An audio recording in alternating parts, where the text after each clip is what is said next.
Game 3, 1v1 na naman tayo dito sa sikat. Kasama naman itong si Molmol. Si Justin Molmol Anastasio daw. So yun, medyo ang galawan nito talaga dati. Medyo mala Terence Romeo galawan nito. Pero ngayon, nag-iba na si Justin na daw. Ayan o. Whoops! Ay! Ang lakas mga kasar! Inasar talaga nila ako. So tayo medyo pagod na dito. Pangatlong laro na kasi natin. Ayan na nga. Nadulas na ankle breaker na nga tayo. Bumigay kasi yung sapatos natin. Walang swelas siya. Natanggal nung laban natin doon sa pangalawang laban. Pangalawang laban ba? Pang-una. So, pangalawang laban yun.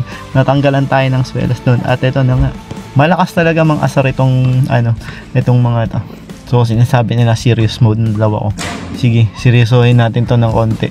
Ayan. I-back downin natin to. Postehan natin na medyo madribble. Oh.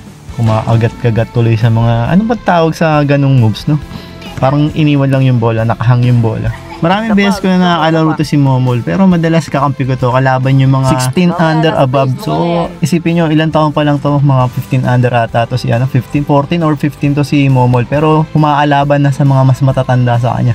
At ang maganda dyan, nananalo kami. Sila ang mga runner ko, tapos ako taga-depensa sa ilalim. So sana wag maligaw ng landas itong batang to, kasi maraming mga tropa to na naligaw na ng landas. Alam ko yung iba naninigarilyo na, nagbe-vape, nagiinom na. So sana ikaw Mol, pati yung mga tropa mo dyan, sana umiwas kayo sa Yossi. Ituloy-tuloy nyo lang yung paglalaro ng basketball. Tigilan nyo na yung Yossi na yan. Tigilan nyo yung pag-inom. Tigilan nyo yung vape. Mga bata pa kayo, hindi pa kayo pwede dyan. Huwag nyo nang balakay yan. So concentrate lang kayo sa paglalaro ng basketball. Mas masaya ang mag-basketball kaysa mag-bisyo. Alam ko mapapanood dito ng mga tropa mo na nag-umpisa na magsigarilyo. So anong nangyari sa inyo, di ba?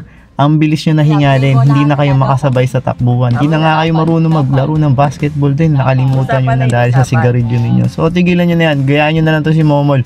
Puro laro lang. Gayaan nyo itong mga, ito si Aris tsaka si JP. Puro basketball lang ang bisyo. Basketball lang ang gawin yung bisyo. Wala nang iba. So let's go back to the game. Ano ba yung score natin? Mukhang matatalo pa ata tayo dito sa larong to. Sana di ka na kinakausap ni Marlon. Focus.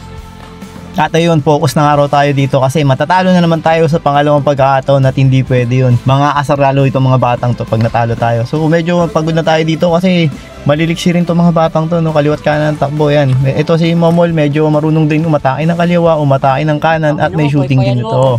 So naturuan din natin yan kahit paano. Yo, nakakita lang siya sa bukan. Sino last?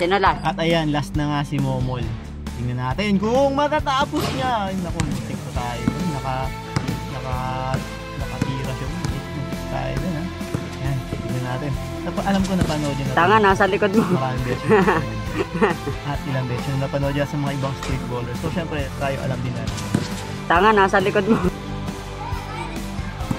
At ayun, katulad na sabi niya, may pang-highlights na tayo. So sige nga, ikakat natin yan. May pang-highlights tayo. So ito na. Tingnan natin kung sino man nanalo ngayon. Bang. So tinapos na natin. Nang ganun-ganun lang. Baka matalo tayo na itong mga batang to. Nakakahiya. So that's it guys. I am Bounce Out.